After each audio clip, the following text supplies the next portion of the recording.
Glide is described as the horizontal movements from side to side on a key wave or along the ribbons.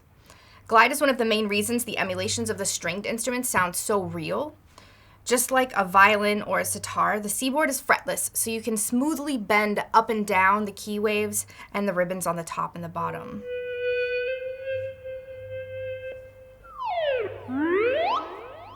This organically lends itself to microtonal music, prominent in Eastern Europe and Asia, where the individual cents in between Western pitches play an important role.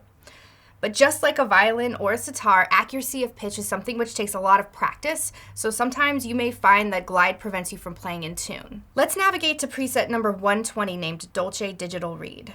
As you can see here, when I play a note, it lands right in the middle of the graph, and as I bend up, it travels to the right, and as I bend down, we travel to the left.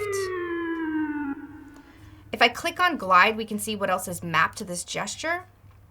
Currently, we have the coarse knob on all three oscillators mapped to the modulation, with the bass level starting at 0. Coarse in this sense means pitch bend, and we have a limit of traveling 48 semitones in either direction. As it stands now, we will start at 0, and then as we bend down, the coarse knob is what's transposing the oscillators to a lower pitch. And the opposite is true if we bend up. If we leave glide illuminated and flip through some of the other presets, you'll see that this is a redundancy within most of them. One of the coolest things about the Seaboard is that you can bend pitch on a polyphonic basis and in different directions. If you're playing a monophonic sound, you obviously won't be able to do that since you're limited to playing one note at a time.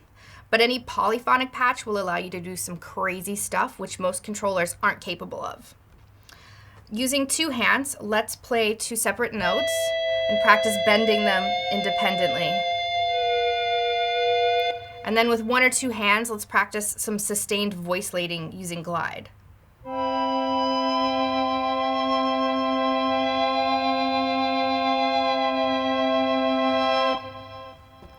Like I had said before, vibrato was typically something which had to be mapped to a mod wheel on a traditional keyboard controller, but with glide we can get very expressive vibrato, again on an independent note-by-note basis. A technique you'll find useful with vibrato is to vary the amount of movement in your wrist.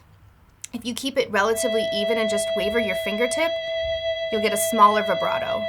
But if you put your wrist into the movement, and rotate it from left to right, you'll get a more pronounced vibrato. As awesome and as expressive as glide is, you may find it difficult to play in tune at times. Just like press, glide is assigned to one of the touch faders on the Seaboard when you're in expression mode, this time to the one on the left.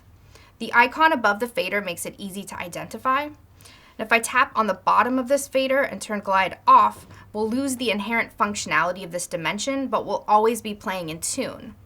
If I just turn it down to a low setting, we'll still be able to create vibrato, but there will be less gradient bend as we travel up and down the Seaboard. We can still use glide's unique effect, but add accuracy.